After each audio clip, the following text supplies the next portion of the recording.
ማናት እናቴ? ማን እንደሆነች አላውቅም፣ ግን የሚያውቃት ሰው አግኝቼ ነበር። ግን እሱ ውሸት ነው፣ የረባ ነገር ያውቀው። እናቴ እየዋሸሽኝ አይደለም አይደል? ማን? እኔ ልዋሽሽ? ከመቼ ጀምሮ ነው ደግሞ እኔ ውሸታም የሆንኩት? በእርግጥ ውሸታም አይደለሽም፣ ግን ደግሞ የሆነ ነገር ያዋሸሽ መስሎኝ ነው። ምንድን ነው የደበቅሽኝ? ምንም ነገር አልደበቅሽም። ምንድን ነው አስሬ የደበቅሽ ነገር ያሽ ልቤን የምታድርቂ? ምንም ነገር አልደበቅሽም። ለምን እደብቅሻለሁ? አብሮ ይስጥልን። ማን ልበል? ከፌዴራል ፖሊስ ነበር የመጣ። በግል ስልኮ ወንጀል ለመጠቆም ደውሎ ነበር። ማን? እኔ? ኧረ ተሳስተሃል። የተደወለው ስልክ በእርሶ ስሜት ነው።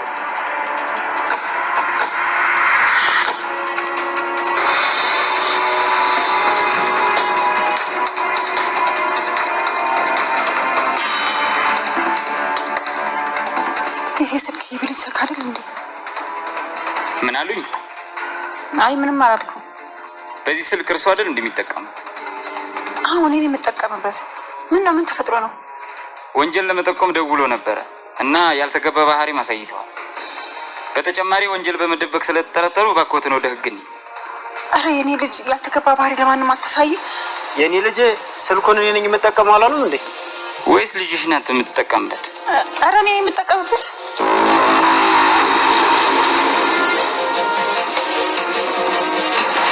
ምን ነው ችግር አለ? ማን ልበል እናንተ? ከፌዴራል ፖሊስ ነው የመጣ ነው። ወይዘሮ ገነት ወንጀል ለመጠቆም ደውሎ ነበር እና ወንጀል ለመደበቅ ሞክሯል የሚል መረጃ ሰምተን ነው። አይ እሱ አይደለችም፣ እኔ ነኝ። አሁን ነበር ከደወልኩት። እናቴ ዝም በይ የኔ ልጅ። አሁን እዚህሽ ግቢና ውስጥ ደርሽ። ግን እኮ እናቴ ግቢ የኔ ልጅ። ከመቼ ጀምሮ እናትሽ መትልሽ መስማት ያቆምሽው? ግቢ አሁን። እርግጠኛ ነው እርሶ ነው የደወሉት? አዎ። እባክህ ይቅርታ አድርግልኝ። እኔ ምንም ማውቀው ነገር የለም። እኔ ጉልቻር ስለ ማደር ምስኪን ሰው ነኝ። ልጄን ብቻዬን ማሳደጋት። እኔ የሆነ ነገር ከሆንኩኝ ልጄ ምን ትሆናለች? ይቅርታ ወይዘሮ ገነት፣ ይሄ ጉዳይ በእኔ የሚወሰን አይደለም። ለጥያቄ ብቻ ነው የተፈለጉት። የደበቁት ነገር ስላለ ብቻ ነው። አጣርተን ቶሎ እንለቀውታለን። እሺ ልጅ፣ የደበቁት ነገር ካለ ለእኛም ለእርሶም ቢናገሩ ጥሩ ነው። አይ እኔ ምንም የማውቀው ነገር የለም።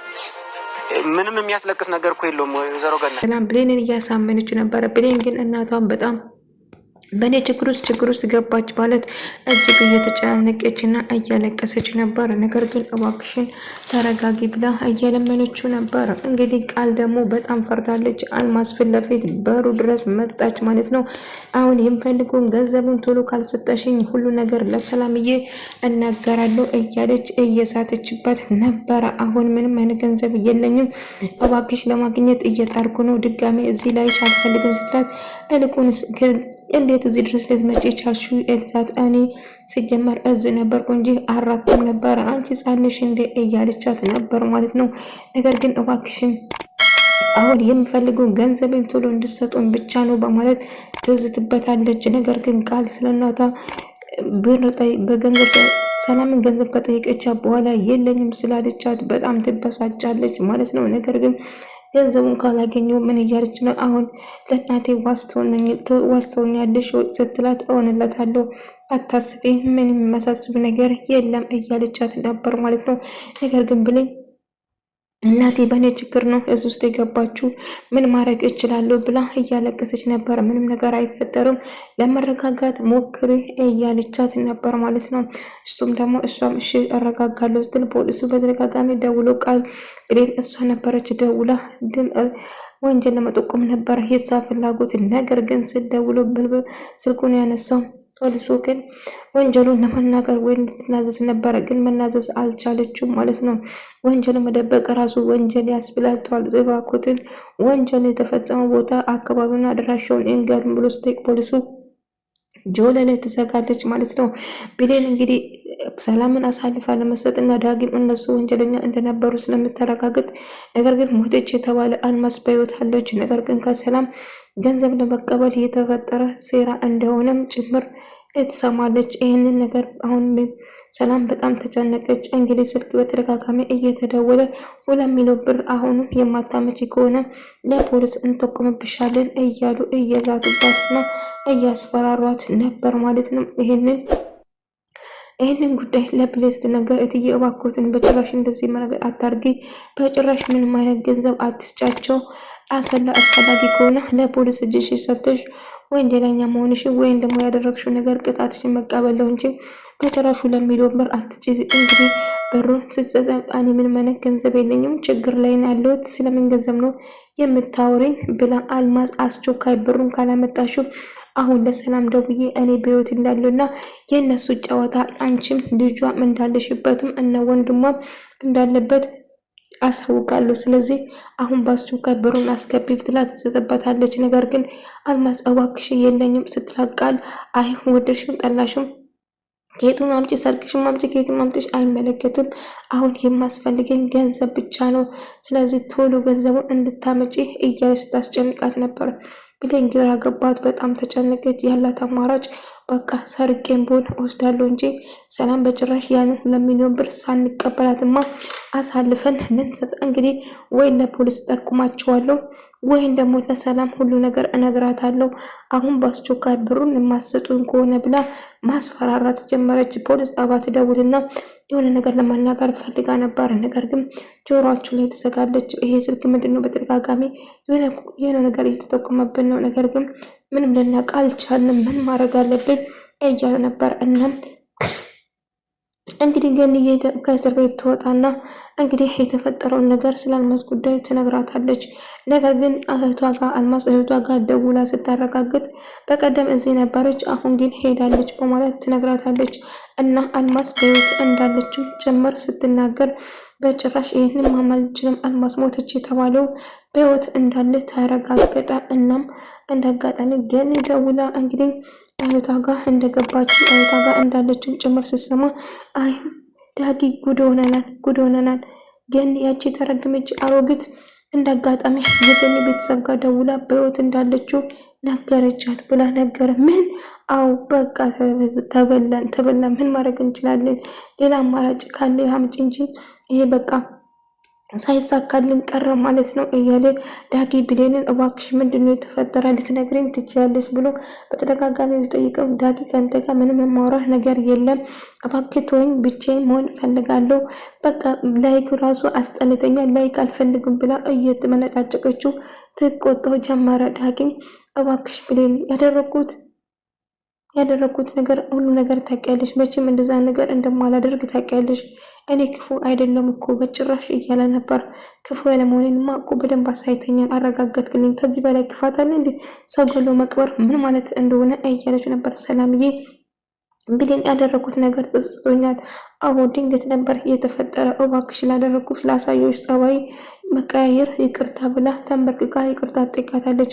እትዬ በጭራሽ አንቺ እኮ ለእኔ መንበረከክ አይገባሽም እያለቻት ነበር። ቢሆንም ልጄ አጠፍቻለሁ፣ አንቺ የቃልን ወሬ ሰምቼ የቃልን ንግግርና መጥፎ ድርጊት ሰምቼ አስቀይምሻለሁ፣ ይቅር በይኝ እያለቻት ነበር። እናም ይቅርታ ጠይቃታለች። እትዬ እኔን ይቅርታ መጠየቅ እኮ አይገባሽም፣ ነገር ግን እውነቱን ለመናገር ያደረጋችሁት ነገር እጅግ በጣም አደጋና ወንጀል ነው። ግን እጅሽን ብትሰጪ ነፃነትሽን ታውጃለሽ፣ አለዛ ግን በሰራሹ ጸጸቱን ራሱ በጭራሽ አትችይም እኮ ተጎጂ የምትሆኚ አንቺ ነሽ ስትላት ነበር። አዎ ይገባኛል፣ ግን ምን ማድረግ እችላለሁ ውዴ ልጄ፣ አንዴ ተሳስቻለሁ ስትላት ነበር። ቢሆንም ግን ሰላም ብታወሩ ጥሩ ነው ብለን ቃል ተደብቃ ገኒን ስትመጣ አያይቻት ገኒ ሌላ ነገር እንድታስብና ለብሌን ልትነግራት የነበረው ሀሳቧ እንድትቀይር ለማድረግ ስትሞክር ነበር። እንግዲህ ቃል አሁን አልማዝ ስለመጣች በጣም ፈርታለች። ምክንያቱም በማንኛውም ሰዓት ልትመጣ ትችላለች። አለዛ ደግሞ እሷን አንድ ነገር ማድረግ ይኖርብናል፣ አለዛ አንድ ነገር ካደረግን ነገሮቹ ሁሉ ይበላሹብናል እያለ ነበር። ገኒ እንግዲህ ብሌን በደወለችው ቁጥር ጥርጣሬ ስር ውላ ወደ ጣቢያ ትሄድና በቁጥጥር ስር ትውላለች። ገኒ ምንም ንጹህ ሰው ወንጀል ምንም ሰርታ ማታውቅ ንጹህ እንደሆነና የተፈጠረው ነገር በስህተት እንደነበረው እና በዚህ ቁጥር ተደውሎ ወንጀል እንደተጠቆመና ወንጀል ድብብቆሽ እንዳልሆነ ጭምር ቃል እንድትሰጪ ይፈልጋሉ። እሷም ምን ነገር ጉዳዩን አልገባትም ነበር። ነገር ግን ቁጥሩ የብሌን ስለሆነ ብቻ እኔ ነኝ ያደረኩት ብላ እንግዲህ ልጇ ወይ ችግር ውስጥ እንዳትገባ ለራሷ ራሴ ነኝ ብላ ትናገራለች። ነገር ግን ስልኩን የምትጠቀሚ አንቺ ነበርሽ ወይ ሌላ ሰው ስላት አይ እኔ ነኝ ስጠቀም የነበረው ስትል ነበር። ነገር ግን እባክዎትን መዋሸት አይጠብቁትም ልጆት ወይን እርስዎ ነው ስጠቀሙ የነበሩ እውነቱን እንገሩ እያለ ፖሊሱ ሳስጨንቃት ነበር። ገኒም አዎ እኔ ስጠቀም የነበረው እንጂ ማንም ሰው አልነበረም በማለት ትናገራለች ማለት ነው። ነገር ግን ፖሊሱ አንድ ጥርጣሬ አደረበት። በእርግጥ እቺ ሴት በጭራሽ የደወለችው አይመስልም። ግን ድምፁን ስትሰማ ድምፁን ምናልባት ሰምታ ከሆነ ስልኩ ስታነሳው እርሱ እንዳልሆነ ታረጋግጣለች ይመስለኛል። ይህን ወንጀል ስትጠቁም የነበረ ልጃቸው እንደሆነች እኔ እርግጠኛ ነኝ በማለት ፖሊሱ ይናገራል። ግን ብሌን በጣም ፈርታና በጣም ተጨንቃ ነበር። ሰላምን እርዳታ እየጠየቀቻት የእሷን እርዳታ እፈልጋለሁ እትዬ እባክህ እናቴ በእኔ ችግር ውስጥ እንደገባችና እንድትረጂኝ እፈልጋለሁ። ብሌን አታስቢ፣ አሁንም መጣው የተፈጠረውን ነገር ተሐውተን እንፈታለን፣ አታስቢ፣ አሁን መጣው ጠብቂኝ ትላታለች።